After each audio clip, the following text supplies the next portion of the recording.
भविष्यवाणी, इससे फैसिनेटिंग शब्द हमने शायद ही कभी सुना होगा। 2012 में दुनिया खत्म हो जाएगी, या फिर कैसे एलिस कॉमेट हमारी पृथ्वी को तबाह करके रख देगा, या फिर कैसे हमारी दुनिया के इतिहास में टाइटैनिक कभी न डूबने वाला जहाज होगा। खैर, ये सभी तो ऐसी भविष्यवाणी है जो कभी सच नहीं हुई, पर हाँ, हमारी दुनिया में ऐसे लोग भी हैं जिन्होंने काफी सटीकता से फ्यूचर को प्रेडिक्ट किया। जैसे कि H.G. वेल्स की एक 1913 में लिखी गई fictional novel the world set free में एक फिक्शन एटॉमिक बॉम्ब गिराया गया था, और आज ये हमारी सच्चाई बन चुकी है। ऐसी कुछ प्रेडिक्शंस हमारी दुनिया के आने वाले भविष्य के बारे में दुनिया के सबसे बड़े फिजिसिस्ट स्टीफन हॉकिंस ने भी की थी। इससे पहले कि हम आपको इन प्रेडिक्शंस के बारे में बताएं, ये जानना जरूरी है कि आखिर ये व्यक्ति कौन है और इनकी बातों को हम इतना ध्यान क्यों दे रहे हैं। हॉकिंग के दिए हुए सिर्फ इस एक कोट में उनकी जिंदगी की सारी अचीवमेंट्स छुपी हुई हैं। मुझे हमेशा ये गर्व रहेगा कि मैंने ब्रह्मांड को जानने में एक महत्वपूर्ण भूमिका निभाई, विज्ञान के क्षेत्र में नई नई खोजें की, और लोग मेरे इसी योगदान की प्रशंसा करते हैं। स्टीफन हॉकिंग ने अपनी बिग बैंग थ्योरी और ब्लैक होल के रहस्य को समझने में एक बहुत बड़ा योगदान दिया।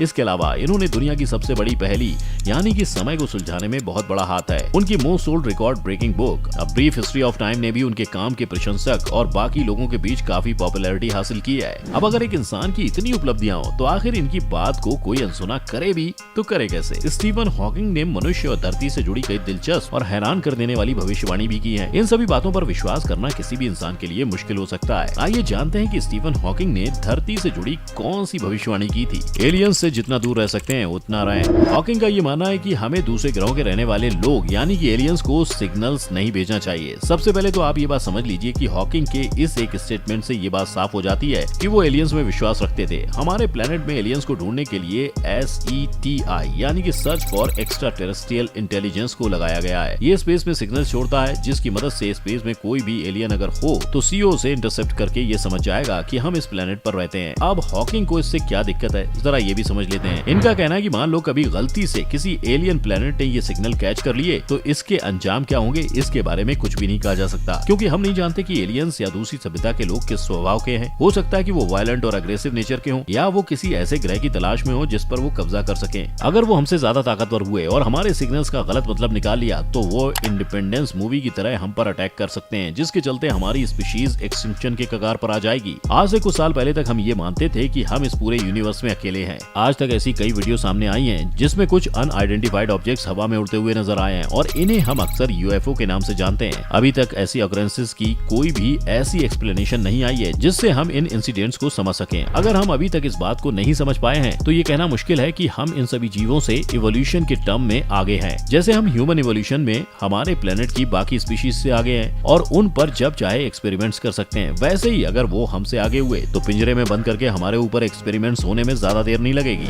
अब इन थ्योरीज को एलोन मस्क की तरह सच भी मान लेते हैं तो हाँ, स्टीफन हॉकिंग का डर हमारी सच्चाई बन सकता है। धरती पर रोबोट का कब्जा होगा। पहली प्रेडिक्शन के हिसाब से हम पर जो खतरा आएगा वो स्पेस से आएगा, पर अब हम आपसे कहें कि एक थ्रेट को हम खुद अपने हाथों से बना रहे हैं, फिर आपका इसके बारे में क्या कहना होगा। जिस कॉन्सेप्ट की हम बात करने जा रहे हैं वो अर्नोल्ड श्वार्ज़नेगर की टर्मिनेटर या उस जैसी मूवीज में पहले ही दिखाया जा चुका है। वो और कुछ नहीं बल्कि AI यानी कि आर्टिफिशियल इंटेलिजेंस और GM यानी कि जेनेटिकली मॉडिफाइड ह्यूमंस हैं। चिंता मत कीजिए, आपको इस वीडियो को छोड़कर इन वर्ड्स के मतलब को ढूंढने की जरूरत नहीं है, हम आपका काम आसान कर देते हैं। सबसे पहले बात करें AI की, तो आपने कुछ एप्स देखे होंगे जो आपके फेस पर अलग अलग फिल्टर्स लगाकर आपका चेहरा बदल देते हैं। जी हाँ, इन एप्स के पीछे बेसिक AI तकनीक का इस्तेमाल होता है। ये तो सबसे बेसिक चीज है। अब इससे थोड़ा आगे बढ़ें तो क्या आपने AIDA का नाम सुना है? अगर सुना है तो कमेंट सेक्शन में जरूर बताइएगा, पर जिन्हें नहीं पता उनकी जानकारी के लिए बता देते हैं कि ये पहली AI रोबोट है जिन्होंने UK के पार्लियामेंट में हाल ही में हिस्सा लिया था। अब बात करें कि ये हमारे लिए कैसे खतरा बन सकते हैं,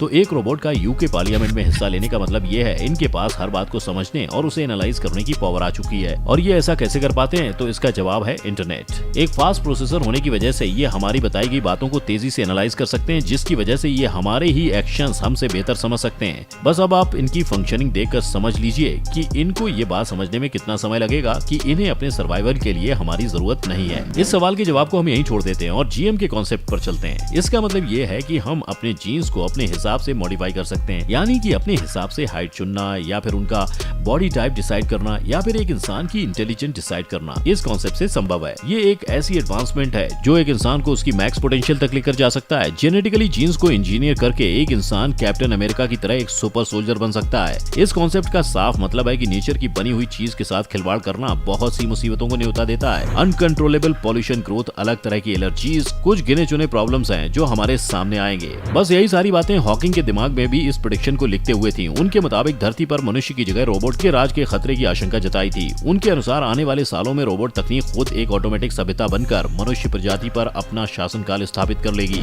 एक अंतर्राष्ट्रीय वेबसाइट को दिए एक इंटरव्यू में स्टीफन ने कहा कि हमें आर्टिफिशियल इंटेलिजेंस के विकास की तरफ बढ़ते हुए इससे जुड़े खतरों के बारे में भी सोचना चाहिए और उस पर ध्यान देना चाहिए। बस ये सारी बातें वही हैं जो हमने आपको कुछ देर पहले बताई थी। 100 सालों में दूसरे ग्रह पर बसाना होगा जीवन। अब साफ सी बात है, पिछली 2 प्रेडिक्शन के मुताबिक आने वाले सालों में ऐसी सिचुएशंस खड़ी होने के बाद हमारे प्लेनेट पर इंसानों का रहना आसान तो नहीं होने वाला है। बस स्टीफन हॉकिंग का भी ऐसा ही कुछ मानना था। उनके मुताबिक हमें टेक्नोलॉजिकल एडवांसमेंट और क्षमता को बढ़ाते हुए दूसरे ग्रह पर जीवन बसाना होगा। अगर ऐसा नहीं किया तो जलवायु परिवर्तन, ओवर पॉपुलेशन और हमारे डिस्ट्रक्टिव नेचर की वजह से मानव सभ्यता का अंत होना तो तय है। शायद हम इंसान इस बात को समझते हैं, इसी वजह से हमने ऐसे प्लैनेट्स की खोज शुरू कर दी है जहां पर जीवन संभव है। अब आए दिन मार्स पर की जा रही रिसर्च यही देखने के लिए की जा रही है क्या हम वहां पर रह सकते हैं या नहीं। बात यही नहीं रुकती, हमने मार्स के अलावा चांद पर लाइफ की पॉसिबिलिटीज एक्सप्लोर करनी शुरू कर दी है। कई रिपोर्ट्स की माने तो ये एक हद तक पॉसिबल भी है। कुछ लोगों ने तो चांद की जमीन भी अपने नाम करनी शुरू कर दी है। अब शाहरुख खान को ही ले लीजिए, उनके एक फैन ने उन्हें चांद की 1 एकड़ जमीन तोहफे में दी है। इसके अलावा सुशांत सिंह राजपूत इस दुनिया को छोड़ने से पहले चांद की सतह अपने नाम कर चुके थे। तो हाँ, अगर हमारी धरती आने वाले समय में खत्म होती है तो हमें यहाँ से किसी और प्लेनेट पर अपना जीवन बिताना पड़ सकता है।